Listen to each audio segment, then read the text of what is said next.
What was it like to start? And did you ever imagine that this is what you'd be doing full time now?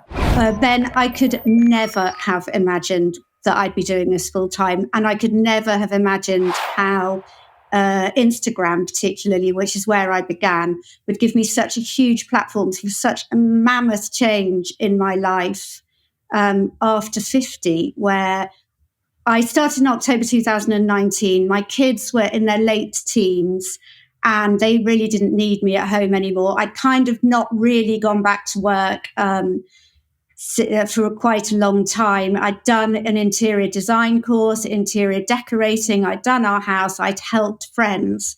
But I was at a real point of, what am I going to do for the rest of my life? Shall I get a job? What am I going to do? And a friend of mine who'd become a social media manager just said, well, why don't you start by posting some of your gorgeous house on Instagram? And I did. Not a lot of people necessarily grow, accounts with over 1 million followers on Instagram after that. So what was the next step for you? I realized that what I loved doing with my photos was telling a story through them. So where lots of interiors account, you would just post a corner. I always styled it so that you felt a bit of the person behind that corner or the story. Break us through how this works and how you thought about it and what makes your content special. Okay, so I think the first thing that made my account grow was Reels. So the day Instagram put Reels on our accounts, I did one. And it made me realize that if you wanted to now grow on Instagram, then you were going to have to do Reels. And they were difficult at first because people didn't want them. So most of the people who were on Instagram looking at your content still wanted photographs. But we knew that Instagram was going to promote Reels. So that was the first thing. I got on that Reels trend early.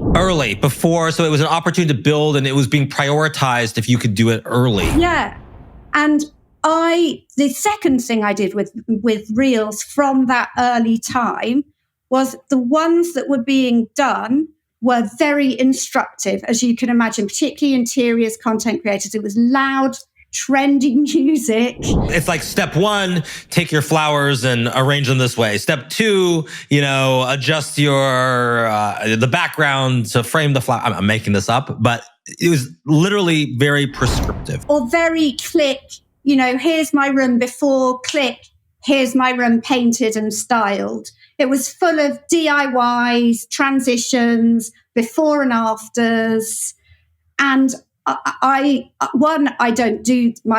house has developed so slowly that I could never do that. And 2, I just didn't like it. Why didn't you like it? Why? That was because most people, probably when they're doing this, you tend to look at what other people are doing. This seems like the successful status quo. You kind of try to do something like it, but put your unique spin on it.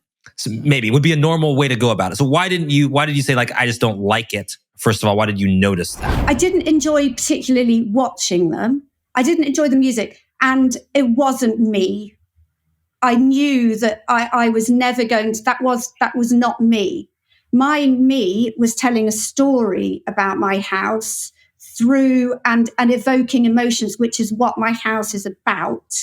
So I started playing much more with the idea of quiet Reels and quiet video, and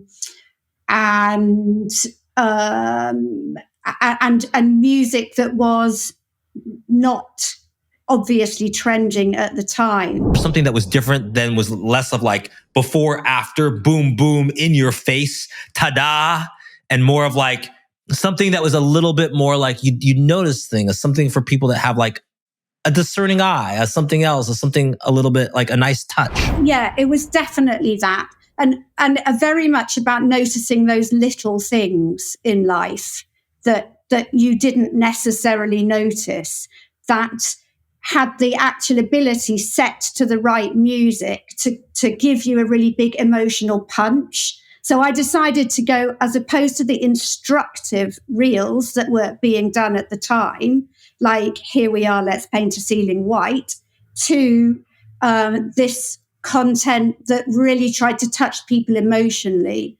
And I think my house and the way I decorate it, and then my windows, where where you could get the seasons changing or the weather or a storm, and the juxtaposition of a storm outside of my windows with candles in 2020 was quite new. And that reel went totally crazy. So it was taking sort of interiors content from being instructive to emotional, which people haven't done. What role do you think, if you had to, I don't know, assign a value to contributing to your success? Is it that you just have a good eye for style, that you make things that people like? How much of it is that you have a good sense of sort of feeling, emotion, something else that goes beyond style? How much of it is it just you're authentic? I know you've said that you felt like the other types of content in the space didn't really represent you. This represents you better, so it's authentic. How much of it is just luck, that you caught on at the right time when reels were coming out and you were able to grow, and now you have a big follower count, and how much do you credit all of those things? Whether you're like your taste, you just have good taste, or luck, or authenticity, or storytelling. What's contributing? Well, I think when anything goes viral, like my account, is a combination of a lot of things, isn't it? And I think I created a niche which felt specific but has a universal appeal. And I deliver on the promise of that niche with every single video I make. So if you come to my account, the promise of what you're going to expect is there. I think my style is unique. I think I'm also really lucky because I have English seasons out of my window.